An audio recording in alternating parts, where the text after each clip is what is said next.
Welcome into the 49er Access podcast. My name is Sterling Bennett, and we have a ton to dive into today. Some news just broke, 30, 40 minutes ago. Niners signed about 5 players to the deals officially. They also lost some draft picks. There's Brandon Ayuk updates. There's Zach Wilson trade rumors. There's Tre'Davious White's free agency. Diving into all of that today on the pod. Hopefully you'll like, share, and subscribe.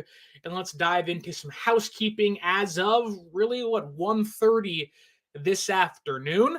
The San Francisco 49ers have officially signed Leonard Floyd, Devondre Campbell, Chase Lucas, Isaac Yiadom, and Brandon Parker to contracts. They also re-signed John Feliciano.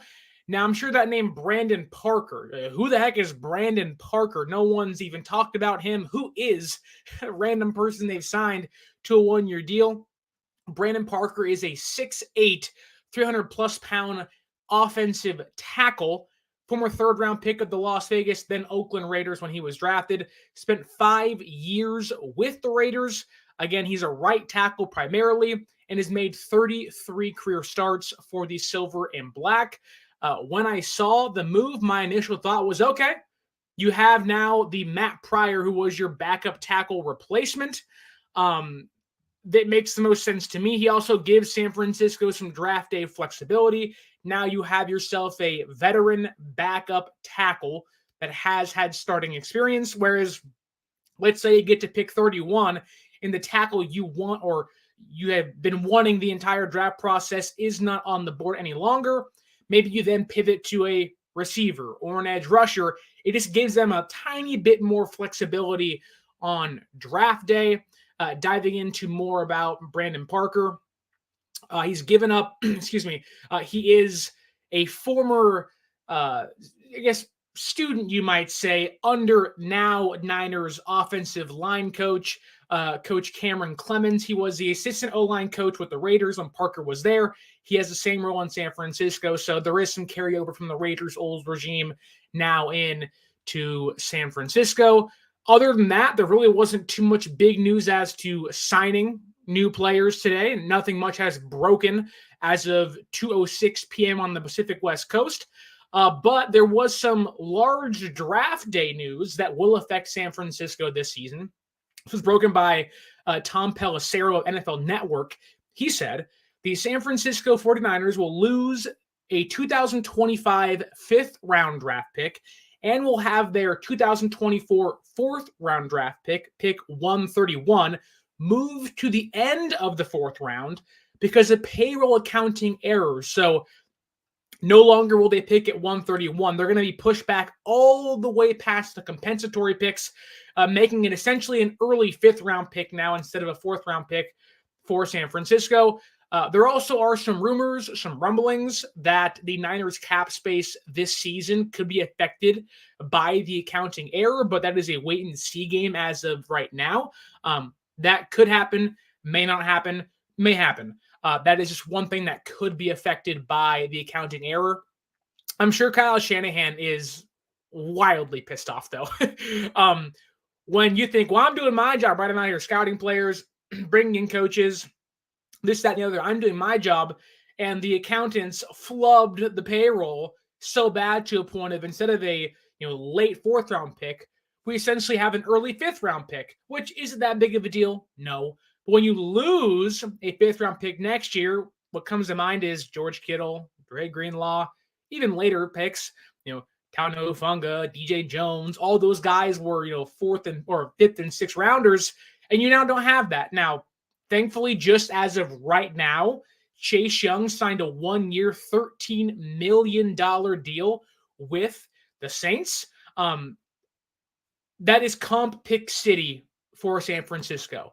Now, you wish you had won against the Chiefs in the Super Bowl. You wish you had got the 100% effort from Young all season. But when you lose a comp pick or you lose one of your picks next year, you're now sitting back saying, man, now we have Chase Young's comp pick to make you not feel as bad. So you may lose some picks, but you also gain some, hence why you acquire these 1-year rentals like Chase Young, like Randy Gregory, still a free agent.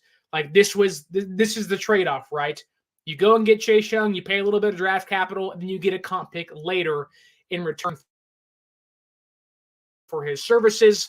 But that is kind of the as of right now, as of the latest news surrounding San Francisco. So Leonard Floyd officially signed, Devondre Campbell, Chase Lucas, Isaac Yiadom, Brandon Parker, and John Feliciano now all under official contracts for San Francisco. And they did lose their 2025 fifth-round pick and had their 2024 fourth-round pick moved to the end of the fourth round. But let's dive into one of the, I don't want to say it's been this massive story, but Niner fans have been discussing what's going to happen with Brandon Ayuk. We followed it the entire offseason so far as to, are they going to trade him? Should they trade him? What can they get for him if they do decide to then trade him? And there were some reports last week that the Jaguars and Brandon Ayuk had mutual interest. And we talked about what does that mutual interest actually mean. And I didn't think there was much there. Didn't make a lot of sense to me. It's the offseason. There's always rumors flying around. Some you believe, some you don't, and some you kind of just stick to and go, okay, let's see what happens. And if people just waited a week or so, instead of saying, oh my goodness, Ayuk's out of town, it's over, he's gone, and looking towards the draft to replace him, they would have found out the story fizzled out. That is the exact verbiage via the reporter Mia O'Brien, who's the one who initially said there was mutual interest in between Ayuk and Jacksonville. She has now stated as of this morning that San Francisco initially or reportedly wanted pick number 17 and wide receiver Zay Jones. Then Jacksonville would have to pay Brandon Ayuk a massive contract. So again, I quote, fizzling out. That's exactly what I expect to happen on most Ayuk trade conversations. I'm sure, like anybody, San Francisco would say, hey, well, listen, doesn't mean you're going to like our offer or our counter offer to your initial offer. I'm sure Jacksonville said, hey, we'll give you a second-round pick, give you a third-round pick, and San Francisco said, no. How about pick number 17 to either get our tackle or replace Ayuk, and you give us Zay Jones? Now, I do think involved in that potential, reported, rumored, trade package San Francisco wanted in return for Ayuk. While it seems like Ayuk to Jacksonville is dead until further notice, which makes a lot of sense, I do think that the desire to have Zay Jones in a trade package should be something to keep your eye on. And not because of Zay Jones, but because San Francisco has been looking for a burner in the offense. They wanted Danny Gray, hasn't worked out. They want someone that can take the top off of defenses. That is Zay Jones, albeit a little older than a 22-year-old draft pick, right? So having Zay Jones in that conversation, if this was indeed true, is interesting. I think it does give us insight into where San Francisco is looking in the draft. They're not going to want this Juwan Jennings style of receiver. They're not going to want this hulking, like take Johnny Wilson, for example, with Florida State. He's like 6'6". He's huge. I like Johnny Wilson. I think he'd be great in the scheme. All that to say, it looks like San Francisco is maybe prioritizing, okay, how can we get a burner in this offense? Give us Debo, insert Ayuk, and a speed threat to open up the underneath, but also take the top off. Ayuk can do some of those things, but I also believe San Francisco wants that flexibility to have a player like Juwan in the slot, but also have this slot receiver that may be smaller, but can also take the top off the defenses, allowing Purdy to have this extra weapon to utilize. Like as soon as you take the top off a defense, Kittle, Debo, Ayuk, their lives become 10 times easier. It's what Danny Gray was supposed to be. He's got 4.3 speeds. It's going to be awesome. Well, unfortunately, he has not stuck on the depth chart. Can't stay healthy, and I wouldn't be surprised if he gets cut this year. He just hasn't been able to be on the field for a variety of reasons. He's been in Kyle Shanahan's doghouse for 2 years now, right? But I do think having Zay Jones, albeit, again, it's not about Zay Jones in particular. It's about finding that role in the offense. So if Mia O'Brien's reporting is true, and she believes San Francisco wanted pick number 17 and Zay Jones in return for Brandon Ayuk, while that trade's not going to happen as of right now, I do think if that trade package is to be believed, that wanting Zay Jones is a good indication as to where or what kind of receiver they're going to target in the draft. There's guys like Ricky Pearsall, Xavier Legette. If San Francisco, like let's say their right tackle is not in the first round, the guy they want is either a second round value or just, the tackle they wanted is already taken. Do they pivot to an Xavier Worthy? I don't think Worthy will be there at 31, but it's just to say a player like that has blazing speed to make defenses have to scheme for another element in this offense. Because let's be honest here. You have McCaffrey, you have Kittle, you have Debo, you have IU. You have the underneath taken care of. You have the deep crossers taken care of. You have the slants. Like, middle of the field is locked up as to what you can do. There's so much this team can do. You have arguably the most physical receiver in football in Debo Samuel. You have arguably the best separator in football in Brandon Ayuk. You have Kittle, who I think is probably one of the best over-the-middle threats at tight end in football. And you have McCaffrey in the backfield. What does this defense, or what does the offense still need? It's a burner. Once you get that final element to the offense, we've already seen it take off with McCaffrey and Purdy now as starters, but you give this offense a burning level, receiver that can take the top off and run right past cornerbacks and safeties. I mean, my goodness, what else can't this offense do? And it's already one of the best offenses in football. So again, it's not about Zay Jones, but keep an eye on San Francisco trying to fill that role come the draft or, later in the free agency. We do have another signing that happened, I believe, Saturday night, late Saturday night. San Francisco signed linebacker Ezekiel Turner to a one-year deal. Now, this deal isn't official yet, but it is, going to happen in the next few days. Turner himself is a former undrafted free agent and has been with the Cardinals since 2018. He was a defensive back his entire career, but transitioned to linebacker last season. He's been a primarily special teams unit player. He actually blocked a punt, I believe, 2 years ago against San Francisco. But the reason why I bring up Turner's name here is because when you look at what San Francisco has done, and it kind of harkens back to 2022, that offseason, what did they do? Oren Burks, McLeod, George Odom was signed that offseason. They made it a point to improve the special teams.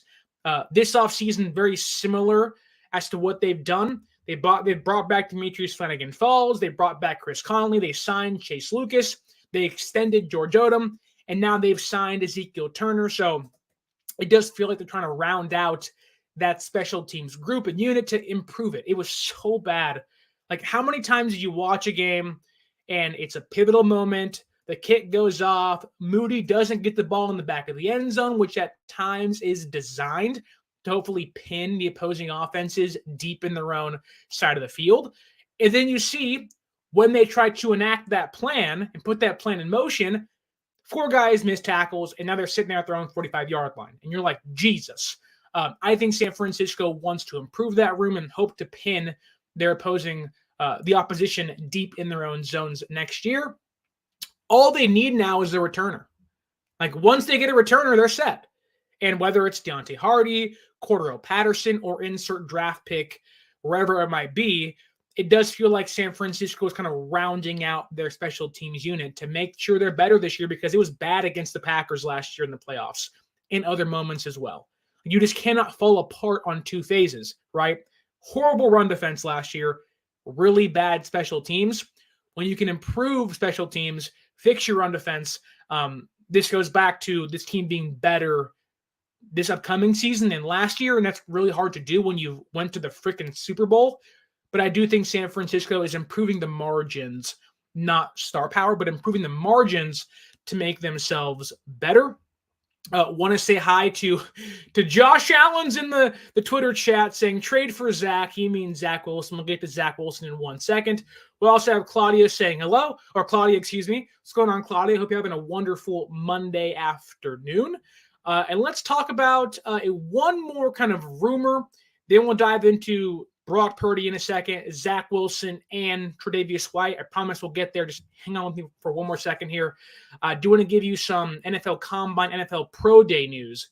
because the San Francisco 49ers were among teams that attended Canadian Football League cornerback Quantrez Stigger's Pro Day. It's a weird name, Quantrez Stiggers. Want to make sure I say that last name very clearly. In 16 games last year, Stiggers totaled 56 total tackles and 5 interceptions. He was also named the CFL's most outstanding rookie and was an all-star, their essential Pro Bowl for the CFL. So the reason why I bring that up is because I do think it does give us indications as to where San Francisco is looking. Right? They're looking for players that, whether it's the draft, and to add to Stiggers' resume here, or more insight into what and how they can acquire him, he has to be released by the CFL. He's currently under contract, but he plans to enter the NFL draft this year. If he is drafted, the CFL team he's with has said they will release him from his contract. So they're trying to find another cornerback, trying to find these, diamonds in the rough as they always do. But just to give you some insight here, they're looking at Canada for potential cornerbacks to add to their room. And okay, now let's dive into quarterbacks. And the reason why I bring up a name like Justin Fields, but not talking about Trey Lance or that 2021 class, forget about it. Justin Fields' trade to me, like many others, like Kenny Pickett's trade did to the Eagles, Justin Fields' trade from the Bears to Pittsburgh again proves and shows how special Brock Purdy's story is. And the reason why I bring it up is because if you saw my tweet about Brock Purdy after the Fields trade, you've already heard this, but 17 quarterbacks were drafted between 2021 and 2022. We're talking both drafts combined, not just first round, both drafts combined. 17 total quarterbacks. 15 of them are currently rostered. 13 of them are currently listed as backups on their current depth charts. 6 have been traded, maybe a 7th trade on the way because of Zach Wilson, and just two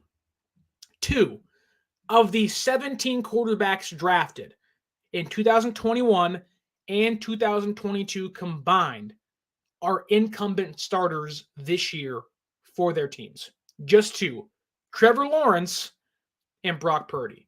And to go even further here, only one of them has won a conference championship and appeared in a Super Bowl. The only one of the 17 quarterbacks drafted between 2021 and 2022 is pick 262, Mr. Irrelevant, Brock Purdy. The only one to go to a conference championship and win and go to a Super Bowl. If that is not, it just blows my mind. Like, whenever I think about Brock Purdy, oh, he's good, he almost won the MVP, this, that, and the other.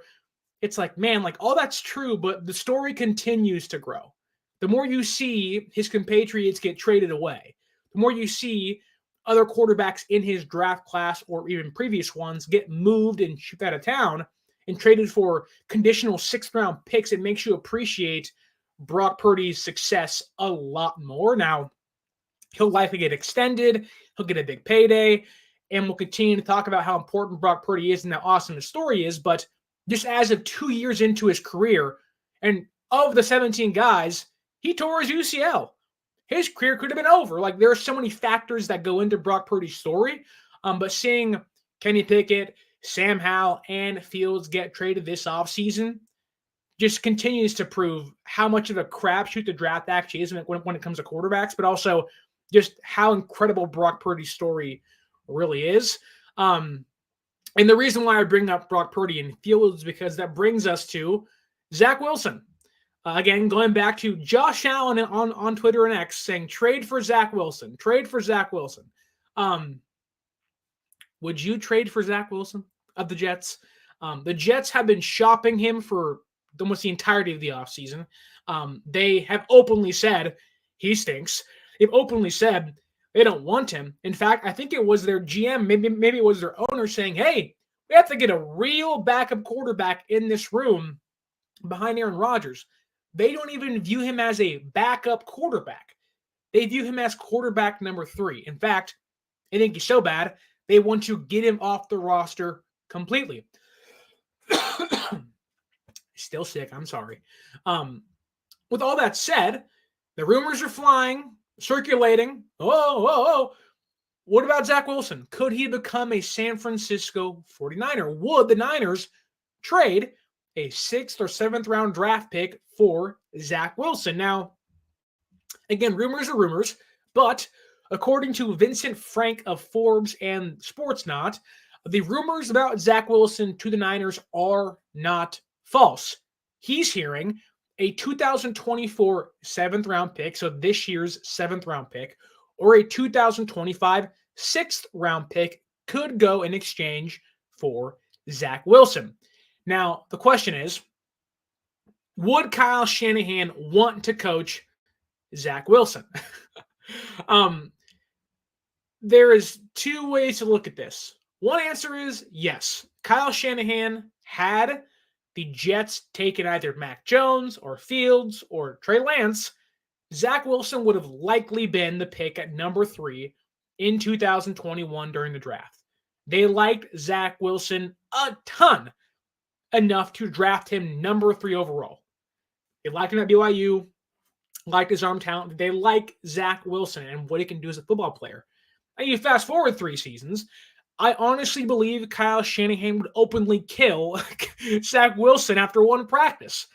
And the reason why I say that is because Zach Wilson, through 34 career games, okay, he has a total of 28 touchdowns. A total passing and rushing touchdowns, 28. He's thrown for 25 interceptions. He's fumbled the ball 17 times, and he's lost 12 of them.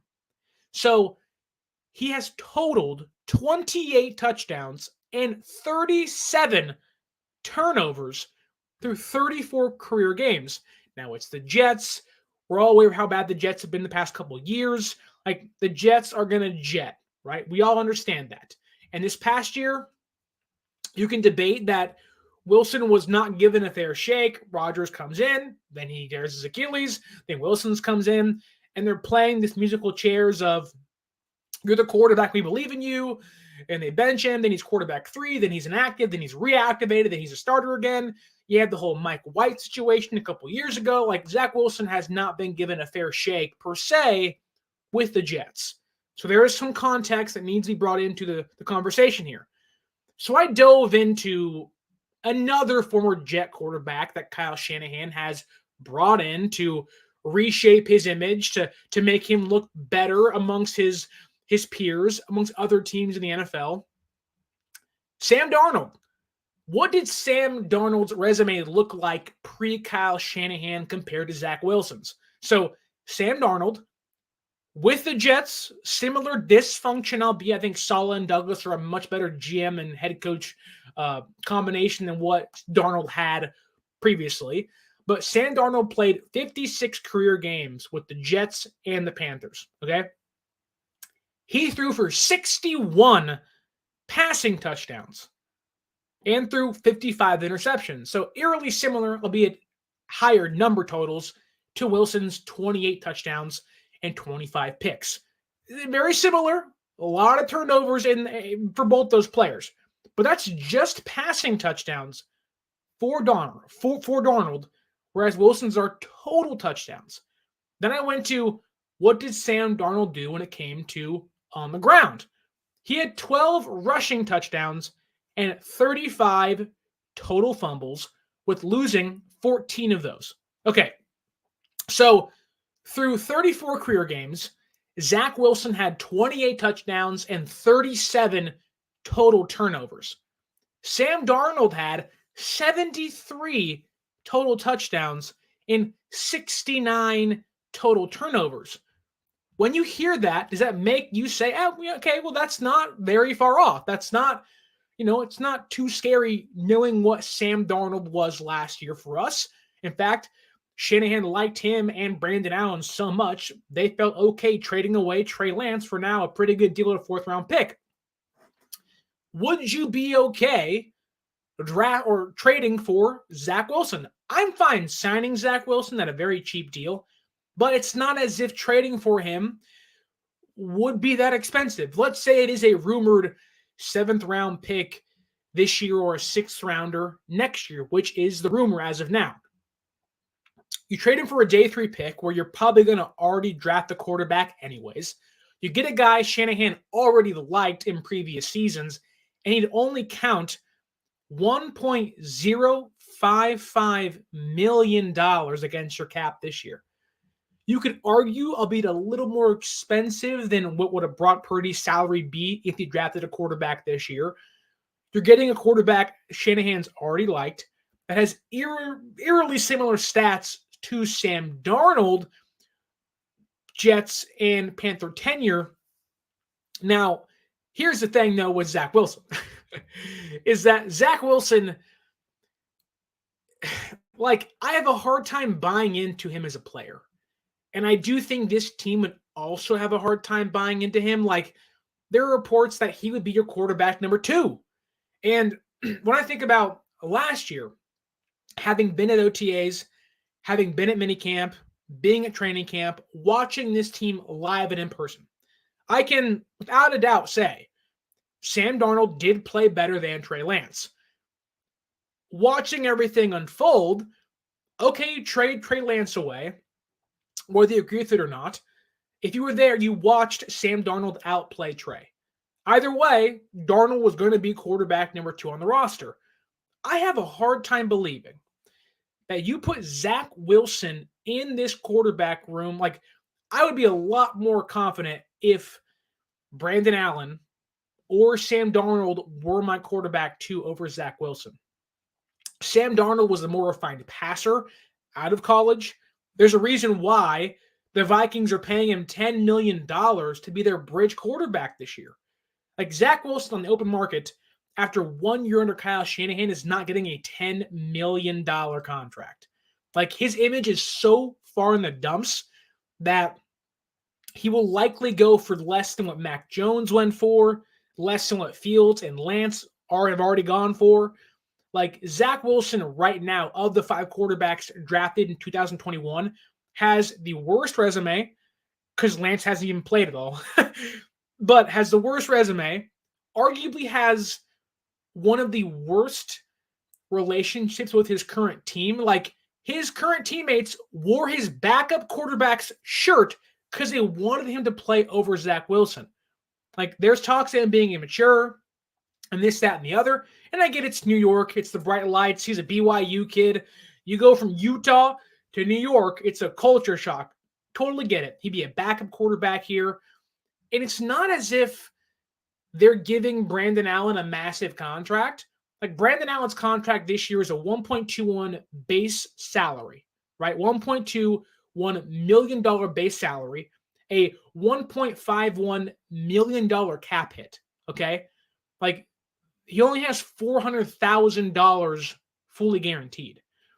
This feels like a Nate Sudfeld situation where, okay, we have Dre, we have Jimmy, Sudfeld's quarterback 3. Here comes Purdy. And I'm not saying Zach Wilson is Purdy, but when it comes to money and a younger player outplaying Brandon Allen, I think there would be room for that conversation. But I'll ask you, would you, like, let's say it's week 1 of the NFL season. You've gone through training camp, you've gone through OTAs.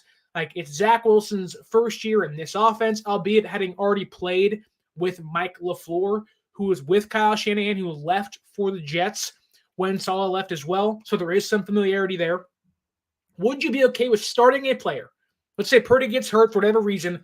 Would you be okay with starting a player that had not just passing touchdowns, 28 total touchdowns and 37 turnovers? I know I wouldn't. I don't think Kyle would either. That isn't to say you wouldn't acquire him for a 7th round draft pick, making your quarterback 3, and maybe at a certain time he's your quarterback 2 because someone else gets hurt or whatnot, and you reshape the image. They can also use Zach Wilson as to how they've utilized, take Chase Young, for example. Acquire him for a really cheap, late round 6th, 7th round pick. Let him, reshape his image, make him look better and more, suitable for other teams. Let him leave for let's say a $5-6 million contract next offseason. Guess what you get? You get a comp pick back. you're essentially getting a player for free. And in fact, because he's your quarterback 3 or 2, you're essentially gaining something from him even playing here or leaving eventually. So, like, there is a lot of pros to acquiring Zach Wilson. I believe you do not get a comp pick if he is released. So that is where that conversation of should you jump the gun and try to trade for him, right? He's a younger player. Maybe he just needs direction. Now, the stats are scary. For as bad as Sam Darnold's stats were, I was much, much more comfortable with Sam Darnold because he was a far refined passer, much more accurate. He had turnovers as well. We've already gone through them. I would like to think most Niner fans were a lot more comfortable with Sam Darnold being their quarterback 2 over Zach Wilson. I like to think this year, knowing how comfortable Purdy has been with Brandon Allen, like he is his confidant in that quarterback room. He's a 32-year-old vet under Burrow a couple years ago. Now in this system, like it's a guy you lean on. Whereas Zach Wilson kind of feels like he'd be the quarterback that comes in and is like wide-eyed. What do I do? Like, would he be someone to come in and put his head down and work his butt off? I don't know. Like Zach Wilson last year, because of the back and forth with the Jets, said, I'm not playing anymore. Like he essentially, well, I don't blame him, quit on the Jets. Now the Jets quit on him, so he in return quit on the Jets. Okay, well, if he comes in as quarterback 3, becomes unhappy, this, that, and the other, like he has to know his role here. Whereas the Jets, he was obviously the second best quarterback on that team last year. I don't know if he is the second best quarterback on this team if they acquire him over Brandon Allen. I think he'd be turnover prone, which he already has been. It's funny to look back at those pro days of Lance and Fields and Wilson and others amongst them that, wow, you're throwing against air. Like Zach Wilson is someone that doesn't like playing within the system. He's someone at BYU where they were like, go out there and play, Zach. Here's a play. We're going to run. But if things break down, go play hero ball. That's what he was doing with or at BYU. He tried to bring that into the NFL, which unless you're Mahomes or a Josh Allen, it doesn't work out usually for you. And so for Zach Wilson, who was rookie, the arm talent is there. He has a great arm. Like, it's not like the physical tools aren't there. He's mobile. He's young. The arm talent's there. He just doesn't have good decision-making. Now, it all depends on how he comes into the system. Because if you're going to come in and you're going to think, I'm going to play hero ball, I'm going to be quarterback number 2 behind Brock Purdy. When I get my chance, I'm going to be the guy. Shanahan will put you in the doghouse, close your food slot, lock the key away, and you're never going to see the field again. That's not Shanahan's style. Now, Purdy plays within the system, but there are some things that Purdy does off schedule that make Shanahan happy, right? I can almost guarantee you with his backup quarterbacks, like the reins sometimes tighten for his starter that are successful, whether it's Purdy or Jimmy G in previous years for a variety of reasons, right? Like, if you don't think those reins are not going to be choking Zach Wilson out because they're so tight if he becomes a quarterback here, whether it's a backup or a quarterback 3, like Shanahan is giving him no leash to run with. It is run the system. That's your job. Now, that worked for Sam Darnold. Now he's the Vikings starting quarterback as of right now, and probably this year, right? Like, it's not to say Zach Wilson couldn't work in San Francisco. It's just to say what he's done with the Jets wouldn't work in San Francisco. There'd have to be a play style change, right? You cannot play hero ball. Your tape in BYU, albeit at times is great, does not apply to San Francisco. Year 4 for you in the NFL. Like, they're not going to pick up your 5th-year option. You have nothing guaranteed. Like, if you're the quarterback 3, great. That's fine. Is Zach Wilson willing to keep his mouth shut, work hard, and is he okay with being quarterback 3? And if he's asked or thrust into being a starter for whatever reason it might be, would he revert back to his Jets BYU style of I'm just going to figure this thing out and be off schedule the entire time, or is he going to hit Debo in stride? The arm talent's there. It's mental for Zach. It's mental. It always has been. Like, I liked Zach Wilson coming out. There was a lot to like of all the quarterbacks. Lance, Fields, Mac Jones. Like, there was a like to like from all those quarterbacks. But the reality of it is, a lot of these guys, for a variety of reasons, like Fields in Chicago, amazing legs. Amazing legs. The arm talent was there. The accuracy was not.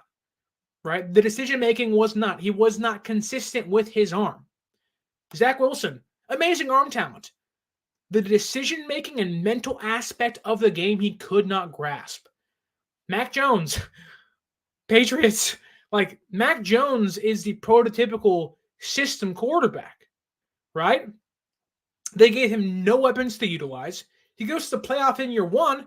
Then mentally he breaks down because Belichick is going back and forth. He's arguing with coaches on the sideline. Like, it wasn't good for a lot of these quarterbacks. Can Zach Wilson under Kyle Shanahan, who is very tough on his players, thrive as a quarterback 3 or 2? I don't know. But if that's the rumor, would you want Zach Wilson? I'd be up for it, kind of. It's a cheap contract, quarterback 3, whatever. It doesn't bother me too much. Like, I also wonder if Kyle Shanahan likes him enough to bring him in, would they instantly extend him another year? Not a fifth-year option. Would they extend him for, 2025 and avoid the whole fifth-year option conversation and say, hey, you can be Brock Purdy's backup next year? I do wonder if that could be a possibility for him because he is so young. Don't take the 1-year route of quarterback 3, then go and get our comp pick. Take that quarterback or take that 2-year route and say, hey, we'll give you a 2-year deal this year and next year. Be Brock's backup after Brandon Allen leaves, once we have to pay Brock Purdy, and we'll see where this thing goes. I do wonder if that could be an option, but obviously Zach Wilson for a 7th-round pick isn't the worst thing in the world, albeit he would have to change mentally his mindset and how he plays. We have some questions here in the comments, and again, put your questions here. I will get to every single one of them. Excuse me again. Fluffy Ninja says, did we just pick up an alignment? We did. Fluffy, I already kind of talked about it earlier. His name is Brandon Parker. With the Raiders the last 5 years, former 3rd-round pick. He's like 6'8", 320 pounds, whatever he might be. He's a backup right tackle. This team currently does not have a backup tackle. Now, again, if they draft one, then Parker is going to be fighting with Jalen Moore and Colton McKivitz to be that player. This just feels like a Matt Pryor replacement in case the right tackle San Francisco wants is not there. Now, there is this super negative way of looking at this is that, they're bringing in a backup right tackle. That means they're not going to draft one this year, which would be horrifying to think of, but is certainly an option because it is Kyle Shanahan. And if you hear Matt Mayoko and you hear Jennifer Lee Chan discuss what they think is going to happen, they use that word comfortable a lot when referring to the offensive line. That's horrifying to think of, but Fluffy, as you know, I'm not moving off of that right tackle projection in the 1st round, but obviously we will see. But Brandon Parker, backup right tackle, just to give this team some depth. Maybe he fights with Jalen Moore as that tackle. Maybe McKivitz goes to your swing tackle. And like Matt Pryor last year, you have Brandon Parker kind of being that inactive on game days unless someone gets hurt tackle on your bench. Samuel in the chat, what do you think Brock Purdy needs to improve on? Well, it's hard because how do you improve upon your physical traits, right? Like, can you get faster? Sure. He can't get taller. Like Purdy is someone who has been relatively healthy. I would honestly strengthen my neck if I was him. A lot of stingers last year, some head injuries, albeit that wasn't because he was putting himself in harm's way. I do think for him, this is going to be how do you process, and he's already great at it, but like now you've seen a full season of defenses. They've got tape on you. How do you react? You were uber successful. You almost won the MVP. But now you just saw the juggernaut in your way, Mahomes and a Spagnuolo defense. I would love to see Brock Purdy become more of a leader in regards to how Peyton Manning was, and that's a big ask for a young quarterback still, but Purdy from day one was very assertive in who he was, very comfortable in being a leader on this team. He was telling Trent Williams, hey, shut the F up during huddles. And it was like, oh, like this kid's serious. And he's quarterback 3 or 2 during practice. So I think for him, it's, not being afraid to recognize who the mic is or the coverage is and make adjustments of the play. I know that's up to Kyle Shanahan sometimes as to they'll call 2 plays in the huddle. Purdy picks one. But I would like to see him assert himself more at the line of scrimmage with the offensive line. But it's tough in this offense too because the center will also call out coverages. Juszczyk will help do the same thing. So I think for Brock, when it comes to pre-play, pre-snap, that's what I want to see him improve upon because I do think there are times he can put his teammates in better positions now that he has seen all these coverages, how defenses are going to scheme for him now in 2 years with San Francisco. And I also want to see him just work on his arm strength. It improved last year off the UCL. And you want to talk about getting better. If San Francisco wants that deep threat, he's already willing to do so. He was already efficient doing so last year. But if San Francisco wants that deep threat, got to get stronger legs, got to get a stronger arm. That's just how it is. Now, that's tough to do so. Like when you're 25, 26, it's really hard. Like you feel like you're in the peak of your career and you're not playing baseball. It's not, how do I add velocity to my ball? That's not what you're asking. You're asking, how do I add arm strength? How can I get, 5, 6 extra yards? I do think for Brock Purdy, that is what you want to do this offseason with the full offseason to work with now. But other than that, not to say Brock is perfect, there's always going to be the processing side of things that we're never going to see. Or if you do see it, it's like, wow, that was great by Brock. So I do think that arm strength, strengthening your neck to avoid head injuries, to avoid neck injuries. I also think that for Brock, just asserting yourself more, like take on that franchise quarterback role that's already been placed on you. Go be a Peyton Manning, go be a Drew Brees, go be the guy calling out coverages, changing plays pre-snap, and it's being, in a way, the head coach on the field for the offense. Kyle's great. Kyle is very fickle with that stuff, but I do want to see Purdy do that as well. Fluffy also says, and I already mentioned it earlier as well, Chase Young to the Saints, a comp pick, should be headed San Francisco's way because of that. But let's get out of the quarterback conversation for a second because we talked about Purdy, talked about Zach Wilson, and let's dive into arguably the biggest conversation happening as of right now for San Francisco. All weekend, it was Tre'Davious White. I am someone that mentioned him as a target pre-free agency is kind of like, hey, he's a guy who was injured, could be cheap. But now it feels like that the interest in him might be heating up. There was a report this weekend that he has visits lined up with the Rams and the Raiders, and there were a few more teams showing interest in him as well. All that per NFL Network's Mike Garafolo. But then Vincent Frank, again, who had the Zach Wilson rumor, also mentioned this, that the Niners are among the few other teams showing interest in Tre'Davious White. So, okay.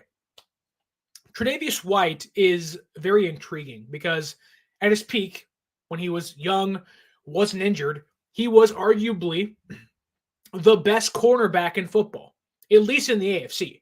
It was like him and Stephon Gilmore, like those were the guys, right?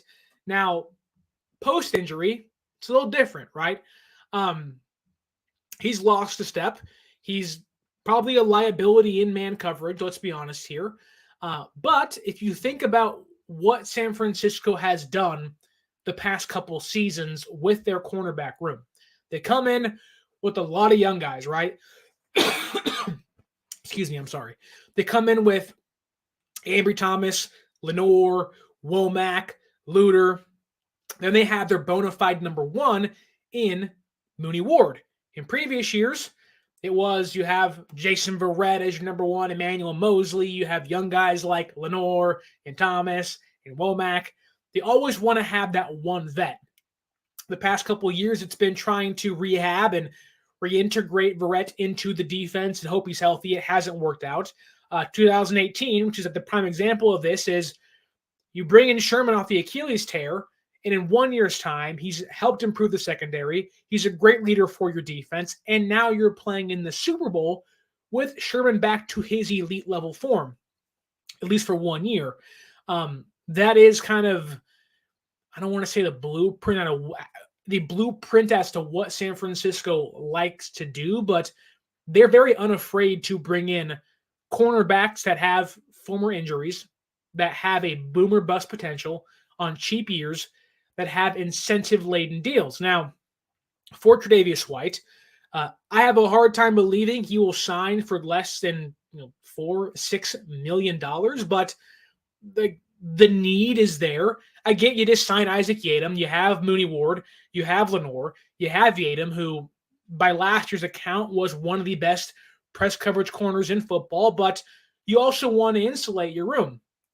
So then you're going to have on your bench, as of right now, you're going to have Ambry Thomas, Darrell Luter Jr., Chase Lucas, Samuel Womack, and insert other guys they bring in. Like, what is wrong with taking a flyer on Tre'Davious White? Now, $4 million seems like a lot. You don't have to guarantee that money. Maybe he wants a guarantee to make sure, hey, I'm still getting paid. But he also got cut by the Buffalo. So he already is getting paid a chunk of change this year by a former team. So maybe he comes in and says, hey, I'll take a 1-year deal. I'll play in a zone coverage system that fits my now physical ability. Like, again, in man coverage, don't you dare. But in zone coverage, just like Richard Sherman off an Achilles tear, you bring him in. He's not going to be a liability. You can almost protect him physically from not just getting burnt in man coverage, but also you can protect him needing to rely on his physical body, the physical attributes he once had to keep up with the elite level receivers in the NFC West. So, like, I would hate to see Tre'Davious White in man coverage against, DK Metcalf, right? I'm sure eventually it'll be Marvin Harrison or Malik Neighbors, right? I would hate to see him against Cooper Kupp or Puka Nacua. But I would not mind seeing him in zone coverage against those guys because he'd be more apt to succeed against them in San Francisco's zone coverage scheme. Now they were going back to who they were the past couple of years pre-Steve Wilkes. I also think for Tre'Davious White that one kind of tidbit is that he and Mooney Ward, who is already in San Francisco, share an agent, not just an agency. They have the exact same agent. So, okay, I thought, well, how can you kill two birds with one stone? If I'm San Francisco, I'm walking into, Mooney Ward's agent's office and I'm saying, hey, or I'm calling him and I'm saying, hey, we want to extend Charvarius Ward. What's your offer, counter offer? And if they act in good faith, which San Francisco has shown to do, we're already talking about Richard Sherman. When Sherman got hurt in 2019 and was out for a game or so, whatever it was, they made sure, even though he didn't meet his incentives, they paid him in good faith because he was so good for the team. Like, they made sure to reward Sherman for what he had done for that roster and that defense. The same thing would go for a negotiation with White and Mooney Ward. So you call Mooney Ward's agent up, hey, and you negotiate a contract extension with him, lowering his cap hit this year, then say, hey, what about your guy Tre'Davious White? Oh yeah, okay, like, and then those conversations start to spur. What would you pay? How would you like? And let's be honest here, relationships are everything. If you act in good faith with someone else's client, they're more apt to have their other client open to signing with you as well. Like, it doesn't happen all the time. Relationships are key, and Kyle Shanahan and John Lynch and Niners front office are great at building relationships with their players. I think if they approached Ward with a contract extension, I think it would go a long way and open up that conversation with Tre'Davious White of, hey, we'll give you a 1-year deal, play across Mooney Ward. We have this new zone coverage scheme we're going back to. We can protect you. You have depth pieces in Yadam and Ambry Thomas that can come in if White's legs are a little tired, if the injuries creep back up. You'd have some depth to protect you if White goes down. And look, you go on X, you go on Twitter, go on Instagram today. What will you see? Go on Mooney Ward again, the same age as White. Go on his Twitter. What will you see? He's pandering to Niner fans asking, we share an agent. Should I talk to them? He's like, hey, we can get something done here. Like, I like Tre'Davious White. They played in the AFC together for a long time. I had plenty of battles when it was Bills and Chiefs. Like, there's respect there mutually between those two. And there's a connection that Mooney Ward can say, hey, Tre'Davious, we have the same agent. Bring your you-know-what to SF. Let's go win a championship. Like, that will intrigue Tre'Davious White a lot. And then you have John Feliciano, who played with White from 2019 to 2021, post on his IG, Trey White's the GOAT. There's obviously guys in the building who do like Tre'Davious White. They played with him or against him. There's mutual respect, and they see the value of getting him in that room. Like, Mooney Ward is great, right? I do think adding someone, boomer bust contract, a la Richard Sherman, 2018, off the ACL and the Achilles tear, he's supposed to be ready by training camp. If that's the case, get him in there. You have depth to protect him if he needs an off day, needs a vet day, and if he's healthy, like, you can get yourself a 2020 Jason Verrett on a 1-year deal where he's an all-pro. Like, that's obviously best case scenario, but San Francisco's already been trying to do that the past handful of seasons. Tre'Davious White's like 28 years old. He's young. He's not a 31-year-old Verrett who unfortunately just broke down. Like, he has torn ACL and torn Achilles. Those are tough. It takes guys some time. But a 1-year deal, you can be a vet. Like, you're already trying to, like, they gave Jason Verrett reps against the Ravens on Christmas this past year to hopefully take Ambry Thomas's spot on the depth chart, to be their cornerback number 2 opposite Mooney Ward. I'd much rather have Tre'Davious White for a, $4-6 million deal with incentives to then become double digits. Like, that makes a lot more sense than trying to bring in Isaiah Oliver's and Jason Verrett's and insert like Dante Johnson again. Like, this team is obviously looking for depth. They're really young they are really young at cornerback. Luter, Womack, Thomas, and Lenore are 4 very young cornerbacks. They're probably going to draft one this year. They have Chase Lucas now. They have Isaac Gator. Like, they have so much depth. Why not take a flyer on Tre'Davious White to forget Zach Wilson? You bring in White for a couple $1 million. Like, save your money, my friend.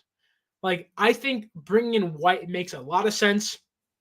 Now, again, what would that deal look like?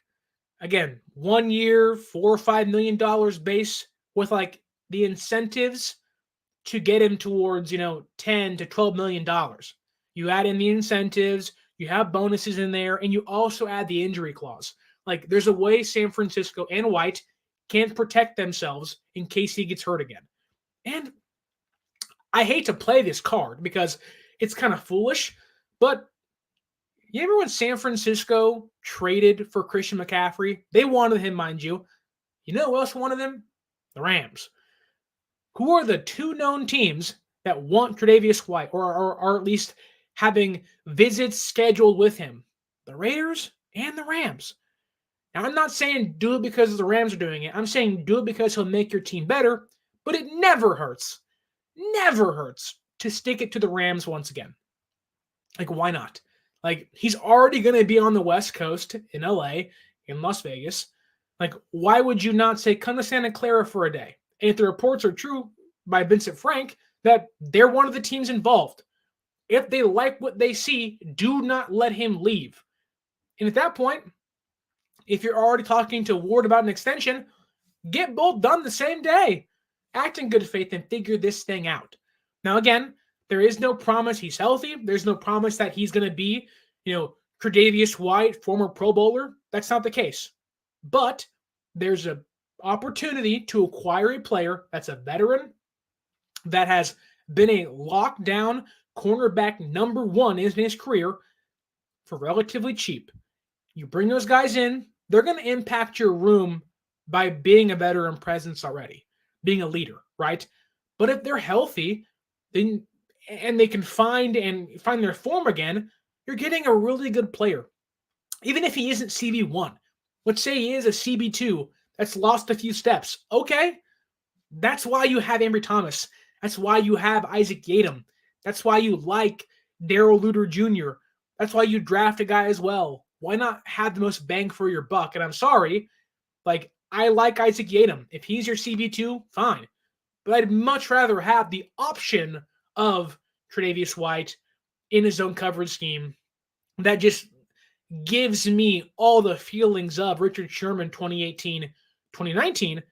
And you're no longer going to have to rely on an undrafted Emmanuel Mosley and K'Wan Williams. You're going to have Mooney Ward and Lenore. And to go even further on this, I already mentioned it earlier, talking about White in previous podcasts. Mooney Ward was not following Rashee Rice on the Kansas City Chiefs. He was not following their number one guy.